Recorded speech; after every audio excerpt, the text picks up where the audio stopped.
வணக்கம், good morning, welcome all. Money investment for all.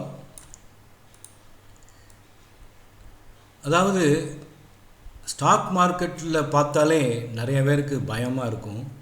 ஏன்னா it is highly risk ரொம்ப இருக்குது. அவங்க மைண்டில் there are several questions in there minds. ஏன் வந்து ஸ்டாக் மார்க்கெட்டுக்குள்ளே வரக்கூடாது அப்படின்னு இருக்கும்.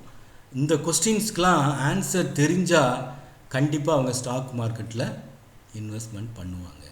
ஸோ நான் what are the common questions to make them not to enter stock market?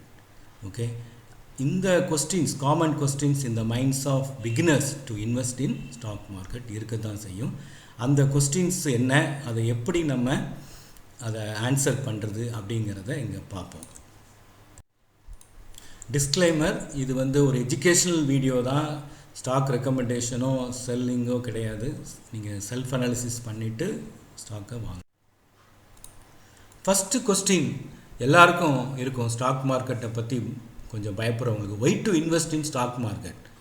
ஏன் நான் எஃப்டியில் போடலாமே, ஒரு லேண்டில் இன்வெஸ்ட் பண்ணலாம்ல, அல்லது போஸ்ட் ஆஃபீஸில் போடலாம்ல, why to invest in stock market? இப்போ பாருங்கள் ஆன்சர் என்ன அப்படின்னா, இப்போ நீங்கள் வந்து when you buy a stock, share or equity in a company, you will become a owner, partly owner of that company. நீங்கள் ஒரு ஷேர் வாங்குறீங்கன்னா, இப்போ டாட்டா மோட்டார்ஸ் ஷேர் வாங்குறீங்க, ஸ்டாக் வாங்குறீங்க அப்படின்னா நீங்கள் வந்து டாட்டா மோட்டாருடைய ஓனர் ஆகிறீங்க, பார்ட் ஓனர் ஆகிறீங்க. அதே மாதிரி TVS motor, these are all prestigious companies, high growth companies. They are steadily increasing. Every year வந்து இவி கொண்டு வர்றாங்க. அதே மாதிரி Bharat electronics limited and public sector undertaking, power finance corporation, இதெல்லாம் 2.5 மடங்கு கொடுத்துருக்கு ஒரு வருஷத்தில் ரிட்டர்ன். இதெல்லாம் அதே மாதிரி டாட்டா ட்ரெண்ட், வோல்டான் எலக்ட்ரிக்கல் எக்யூப்மெண்ட் ஸ்டாக்லாம் நல்லா பெர்ஃபார்ம் பண்ணிகிட்டு இருக்குது. ஸோ நீங்கள் வந்து இதனுடைய நீங்கள் ஒரு ஷேரை வாங்கினீங்கன்னா நீங்கள் என்ன ஆகிடுறீங்க, partly owner of the company. Okay, Hindustan aeronautics limited for example. ஏன்னா கவர்மெண்ட் வந்து டிஃபென்ஸுக்காக நிறையா 1 lakh crore அலாட் பண்ணியிருக்கிறாங்க. 1.2 lakh crore அலாட் பண்ணியிருக்காங்க. இப்போ when company grows, your money also grows. Your invested money also grows. Your money is maybe doubled in 1 year, even 6 months or even in 3 months. certain cases நடந்திருக்குது. you can see, நீங்கள் பார்க்கலாம். Okay, அடுத்து பார்த்தீங்கன்னா இன்னொரு question என்னென்னா, what will happen when the company is not doing good? சில நேரம் நீங்கள் ஸ்டாக் வாங்கியிருப்பீங்க, அந்த கம்பெனி வந்து நல்லா பெர்ஃபார்ம் பண்ணாது, க்ரோத் இருக்காது. அப்போ நான் என்ன பண்ணுறது, ஐயோ ஸ்டாக் வாங்கிட்டோமே அப்படின்ட்டு இருக்கும்.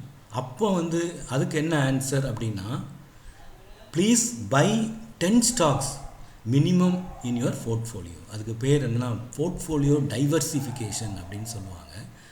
நீங்கள் வந்து அட்லீஸ்ட் 10 stocks வாங்கணும். அப்போந்தான் என்னென்னா, இப்போ வந்து நீங்கள் வந்து எப்போவுமே பார்த்தீங்கன்னா 10 stocks வாங்கினா ஒரு 4 கம்பெனி வந்து நல்லா பண்ணாது, 6 கம்பெனி வந்து ரொம்ப நல்லா பண்ணும். சில கம்பெனி அதில் 6ல் 2 ரொம்ப எக்ஸப்ஷனலாக பண்ணும். அப்போ வந்து உங்களுக்கு என்னென்னா இந்த லாஸே இருக்காது, ஒன்லி ப்ராஃபிட் தான் இருக்கும். அப்போ there will be net profit. அதை தான் ஸோ தட். ஓகே, அதனால் போர்ட்ஃபோலியோ டைவர்சிஃபிகேஷன் ரொம்ப முக்கியம். அதுக்கு வந்து உதாரணம் வந்து என்னென்னா, நீங்கள் 10 முட்டை இருக்குது, 10 முட்டையும் ஒரே இதில் கொண்டு போனீங்கன்னா என்ன ஆயிரும், உடஞ்சி போச்சுன்னா எல்லாமே வேஸ்ட்டாக போயிடும். அதுக்கு பதிலாக நீங்கள் என்ன செய்யலாம், நீங்கள் 2 5 பேஸ்கெட்டில் வச்சு கொண்டு போனீங்கன்னா உங்களுக்கு என்ன செய்யலாம், அந்த ரிஸ்க்கை மினிமைஸ் பண்ணலாம். ஓகே, அடுத்த முக்கியமான கொஸ்டின் என்ன அப்படின்னா, மார்க்கெட் கிராஷ் ஆகுது sir, market crashes, bad news வந்துக்கிட்டே இருக்குது. ஃபஸ்ட்டு பேஜில் பார்த்தீங்கன்னா இத்தனை கோடி இதாக இருக்குது, அப்போ நான் எக்ஸிட் ஆகிடலாமா, லாஸ் ஆனாலும் பரவாயில்லை அப்படின்னு. நோ, எக்ஸிட் ஆன்சர் வந்து நோ, எக்ஸிட் ஆகக்கூடாது. ஃபார் எக்ஸாம்பிள், நீங்கள் நம்மளோட வாழ்க்கையில் வந்து அப்ஸ் அண்ட் டவுன்ஸ் இருக்க தான் செய்யும், டே அண்ட் நைட் இருக்குது. அதே மாதிரி தான் ஸ்டாக் மார்க்கெட்லேயும் அப்ஸ் அண்ட் டவுன்ஸ் இருக்கும். There will be fluctuations, prices falling, in stock market also to recover like roller coaster ride மாதிரி தான். ஓகே, அதனால் நம்ம பயப்படக்கூடாது. You should have very patience. அடுத்து நம்ம ஒரு எக்ஸாம்பிளோட பார்ப்போம் எப்படி வந்து ஸ்டாக் மார்க்கெட் வந்து க்ரோத் ஆகிருக்குது. ஈவன் தோ இங்கே பாருங்கள், ஒரு ஸ்டாக் எடுத்திங்கன்னா ஸ்டாக் ப்ரைஸ் வந்து ஃப்ளக்சுவேட் ஆகும், பயங்கரமாக ஏறும் இறங்கும், ஒரே நாளில் நீங்கள் பார்த்துக்கிட்டே இருக்கக்கூடாது. 1 வீக்கும் பாருங்கள் எப்படி இருக்குன்னு பார்ப்போம், 1 மந்த் எப்படி இருக்குது, 1 இயர் எப்படி இருக்குன்னு பார்ப்போம். ஈவன் தோ நம்ம கிராஷ் வந்தாலும் எப்படிலாம் அது பிஹேவ் பண்ணியிருக்கு அப்படிங்கிறத ஒரு எக்ஸாம்பிளை எடுத்து நான் உங்களுக்கு காமிக்கிறேன். உதாரணத்துக்கு ஹிந்துஸ்தான் ஏரோநாட்டிக்ஸ் லிமிடெட், இது வந்து பப்ளிக் செக்டார் அண்டர்டேக்கிங், வந்து டிஃபென்ஸ் செக்டாரில் உள்ள கம்பெனி. இதனுடைய ப்ரைஸ் பார்த்திங்கன்னா 4685 இருக்குது. இதனுடைய ப்ரைஸ் இப்போ பாருங்களேன், இதில் பாருங்களேன், இது 1 டே ரிட்டர்ன், 1 டே வந்து எப்படி வந்து ஃப்ளக்சுவேட் ஆகிருக்குது. மார்க்கெட் டைமில் பார்த்திங்கன்னா கூடுதலாக இருக்குது, பிறகு குறையுது. It is highly fluctuating. Okay, ரொம்ப ஃப்ளக்சுவேட் ஆகுது. அடுத்து பாருங்கள் 1 வீக்கில் பாருங்கள் என்ன ஆகுது பாருங்கள், ரொம்ப ப்ரைஸ் குறையுது. It is highly fluctuating. நீங்கள் பயப்படக்கூடாது. நீங்கள் வந்து நீங்கள் ஸ்டாக் வாங்கியிருப்பீங்க, வாங்கிட்டு ப்ரைஸ் குறையுதேன்னு பயந்தீங்கன்னு வெளியே வந்தீங்கன்னா யூ லூஸ் யுவர் மணி. நீங்கள் வந்து பயம் இல்லாமல் இருக்கணும். நீங்கள் பாருங்கள் எப்படி என்ன நடக்குதுன்னு பாருங்கள், மிராக்கிள், ஒரு அதிசயமே நடக்கும். ஓகே, அடுத்து பாருங்கள் 1 மந்தில் பாருங்கள் எப்படி இருக்குன்னு பாருங்கள், ஸ்டில் ஃப்ளக்சுவேட்டிங், ஹைலி ஃப்ளக்சுவேட்டிங்காக இருக்குது. ஓகே, எவ்வளோ 1 மந்த்து ப்ரைஸ் எப்படி ஆகுது, ரொம்ப ஃப்ளக்சுவேட் ஆகி கூடுது. இங்கேருந்து பாருங்கள் எவ்வளோ குறையுது, கூடுது, இந்த மாதிரி இருக்குது. ஓகே, அடுத்து 1 இயர் 2 இயர் 5 இயர்ஸ் பார்ப்போம் எப்படி இருக்கு.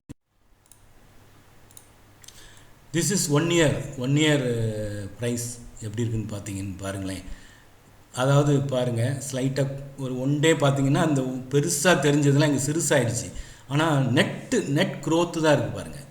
ஸோ வந்து இந்த என்ன ஆகுது நம்மளுக்கு, இந்த பாருங்கள், there is linear slope, positive slope இருக்குது.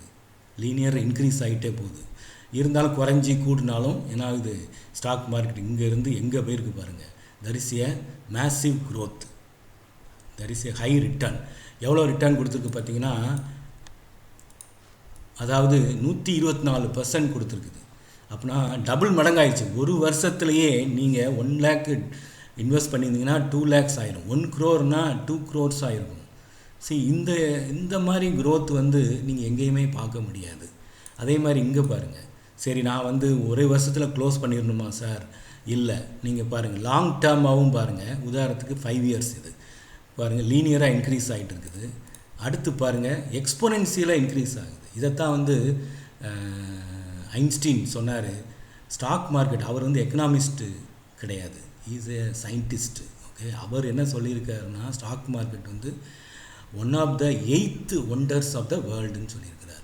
ஏன்னா because of this compounding effect. இந்த எக்ஸ்போனென்சியல் ரைஸை வந்து எக்கனாமிஸ்ட் ஸ்டாக் மார்க்கெட்டில் என்ன சொல்லுவாங்கன்னு அப்படின்னா, எக்ஸ்போனென்சியல் ரைஸை காம்பவுண்டிங் எஃபெக்ட்னு சொல்லுவாங்க காமர்ஸில். ஸோ அப்போ வந்து காம்பவுண்டிங் எஃபெக்ட், இந்த காம்பவுண்டிங் எஃபெக்ட் வந்து இருக்கிறதுனால தான் இதை வந்து ஐன்ஸ்டீன் என்ன சொல்கிறார் அப்படின்னா, இங்கே மேசிவ் க்ரோத் எவ்வளோ ரிட்டர்ன் கொடுத்துருக்குன்னு பாருங்கள். ஸோ அதனால் நீங்கள் வந்து நீங்கள் 1 டேயில் பார்த்துட்டே இருந்தீங்கன்னு வச்சுக்கோங்க, ஐயோ கூடுது குறையுது. 1 மந்தில் கூட அப்படி தான் இருக்கும். ஈவன் சில நேரம் 2 மந்த்ஸில் கூட தான் அப்படி தான் இருக்கும். பாருங்கள் இங்கே இதெல்லாம் 2 மந்த்ஸாக இருக்கும். ஸோ அதனால் வந்து நீங்கள் என்ன செய்ய வேண்டிய தேவையில்லை, பயப்பட தேவையில்லை. நீங்கள் கீப் ஹோல்டிங். அண்ட் சில கம்பெனி லாங் டேர்ம் இன்வெஸ்ட்மெண்ட், இதெல்லாம் பெஸ்ட்டு கம்பெனிஸு. அதெல்லாம் நீங்கள் வந்து we can hold it for even 15 years also, you will get huge return. Okay, இப்போ நீங்கள் உங்கள் மைண்டில் உள்ள கொஸ்டின்ஸ்க்கெலாம் ஏன் ஸ்டாக் மார்க்கெட்டில் வந்து வரக்கூடாது அப்படிங்கிறது போயிருக்கும்னு நினைக்கிறேன். Hope you will have nice journey in stock market. Thank you for வாட்சிங். நன்றி.